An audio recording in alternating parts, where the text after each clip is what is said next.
So hello, my name is Cheska, and in this video, I'm going to discuss the Python laboratory number 4, which is the list for IPTC subject. So for this Python activity, our objective is to apply knowledge of Python lists and their methods in simulating a restaurant management system that handles menu items, customer orders, and data operation. So for the instructions, create a Python file named restaurant_management_activity.py. Follow each step carefully to use at least 10 list methods: append, insert, remove, pop, extend, sort, reverse, index, count, copy, clear. Display clear labeled outputs for each operation.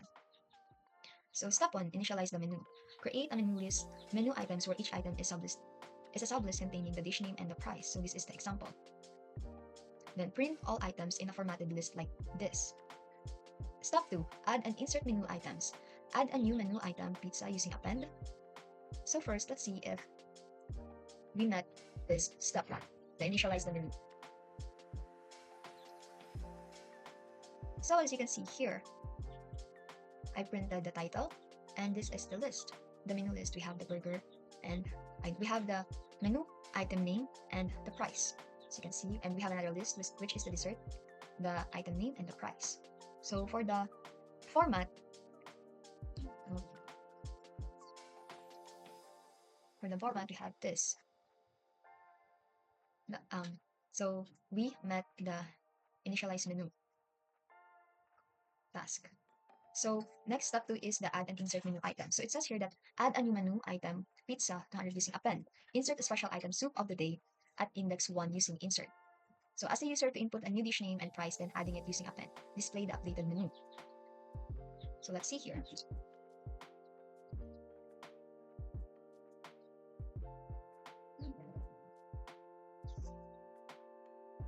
So as you can see, and this is the menu format. So for meal, choices, enumerate. This is just the format, enumerate. Menu start is equal to 1. So the enumerate menu it just gives number, or the iterative number for each menu. So it says here that the menu should start in 1, item 1. So it gives number 1, 2, 3, 4, 5, just like that. Then here, print the meal that this is concat the dish name. Choices 0 is the dish name. Then you can consider this as dish name. This one, burger, dish name. And the choices 1, which is this, the price. So this one, this part is the index. So choices 0, this is it. This is the value of choices 0. Choices 1, this is the value. So 0, 1, 2, 3, 4, 5, 6, 7, 8, 9. So this is just the format of the menu. Okay. So for the next step is to append. So as you can see here, I append the pizza and 200 into the menu here. Also, I inserted the soup of the day item on the index 1 with a price of 90 pesos. And then I also ask the user to input a new dish name. So dish, this is the dish, variable dish. Input the new dish name, and then the price, which is the price of the dish. It's an integer. Input new dish price. And then I also use append to add the new dish and its price to the menu list. And then I printed the label that after adding and inserting, and then I printed the menu. So let's see.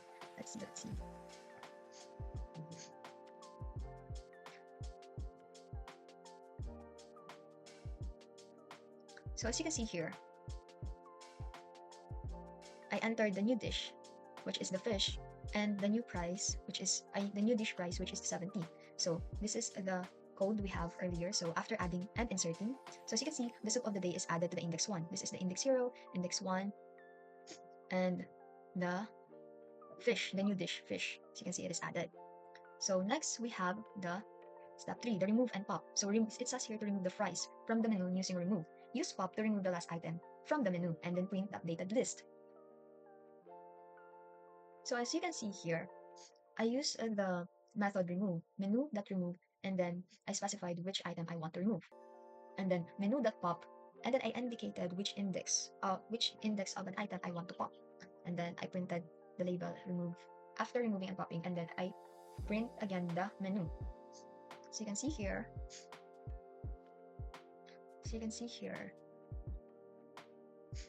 After removing and popping, so I remove the fries. As you can see, there's no fries anymore, and I remove the last I pop the last item. And here we have after sorting lowest to highest. So let's see.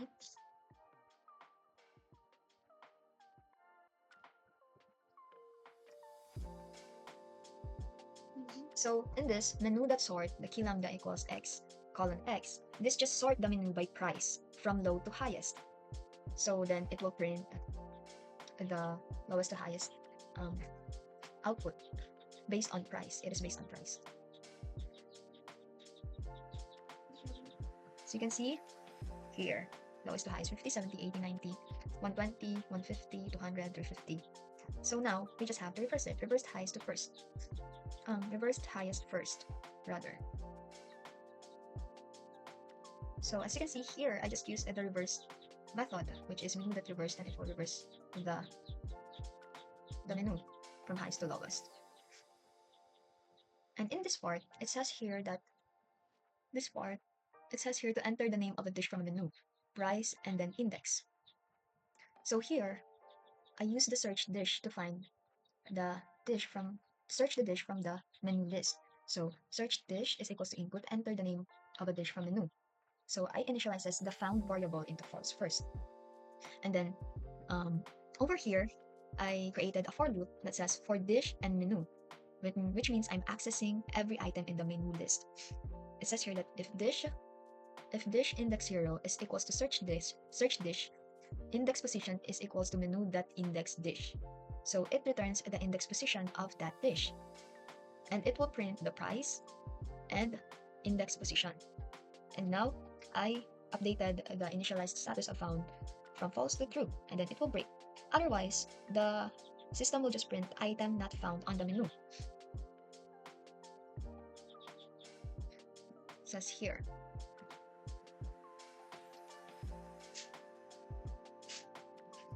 Yes. And next we have as you can see here, counting price. So counting price. So in this one, so first I printed the label counting price. So after that, I initialized the variable name count price. It says here that equals sum for one dish, sum 1 for dish in menu if dish index 1 is greater than 100. So in this line of code, it just counts how many items have a price of above 100. So kinakount lang. So this line just counts how many items have a price of above 100. So here it will print that the total number of dishes after the count price counted how many dishes it have and greater than 100 prices, it will print that the total number of dishes with price above 100 is the value of count price, which is this. So next we have the choose your meal or ordering food. So in this part, the user will now order its food. So as you can see, the total number of dishes with price above 100 is 4, which is true. The 1, 2, 3, and 4. So in this part, choose your meal, I initialized a list named order. It is an empty list. And then next, I created a while loop that says while true, order is equals to input enter your desired dish. So this is the first variable we have in this loop, which is the order. It prompts the user to enter their desired dish. It says that if, now we have the if condition for the order. If order that lower is equals to done, the purpose of the lower is just to transform the input from this line of code into lowercase. So if order that lower is equals to done, break. So it means that once the user type the done word or the done keyword, the program will stop or will terminate. So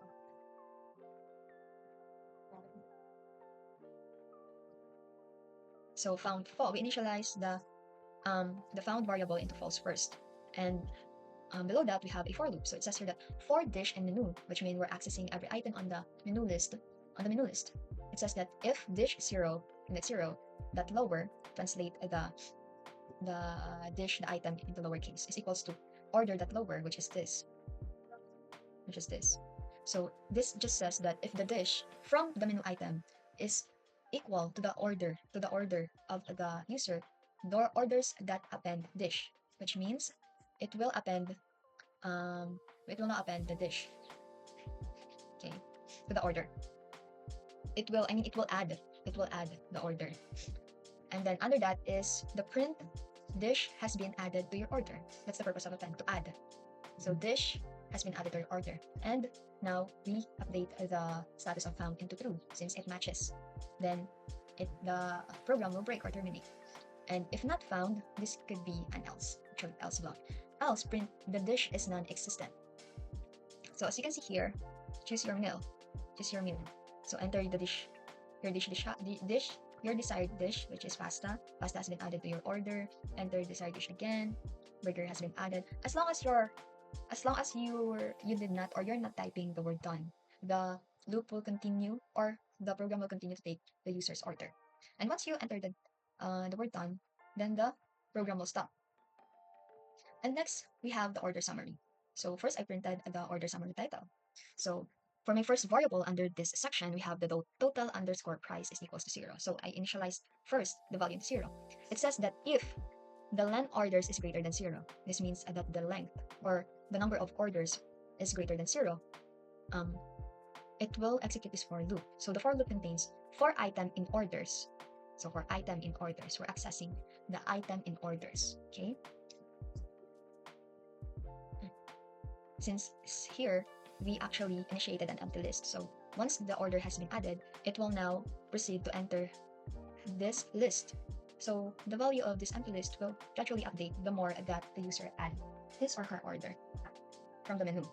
So now we're accessing the order list. So for item, this is the individual value that we have, or individual item that we have in the order list. Print F item and item 1. So this is actually the name of the item or the name of the dish and the price of the dish. So total price plus or equal item 1. And print. So in this part, it just adds up all of the prices, or all of the prices per dish. So it adds up into the total price. So print, this is just a print, and it will print the total price and then this total price. So you can see here, this is the receipt, order summary. Have pasta, total price 150, burger, total price. So, so now, in this new menu, so we just created, or we just copy the list, the menu list, into new menu. So a new menu is a completely separate list from the menu.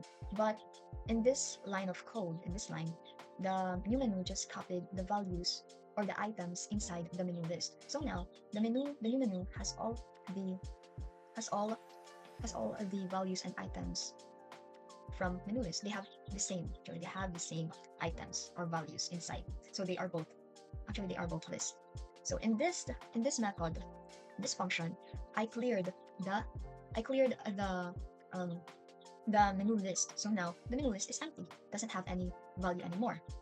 So when I print the new menu, it also doesn't have any value left, because whatever changes I make in the original list will be copied in the copied list. So in the new menu, whatever changes I make in the menu list will be copied in the new menu. So once I clear, as you can see, I cleared this menu list and printed the new menu, it will show nothing since I already cleared the values inside the menu list. So you can see, print new menu.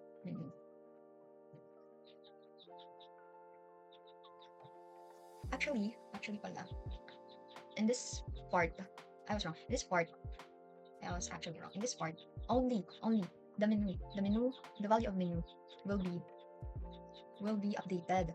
I had it reversed actually. Once I've entered this function, the value of the menu list will be cleared, but not the menu, since whatever changes happens in the menu list will not be adopted by the copied list. That's it will not get updated. So once I print the new menu, it will show the previous values of the value of menu before I cleared it. And once I print the menu, it will show nothing since I cleared it. I already put the clear function.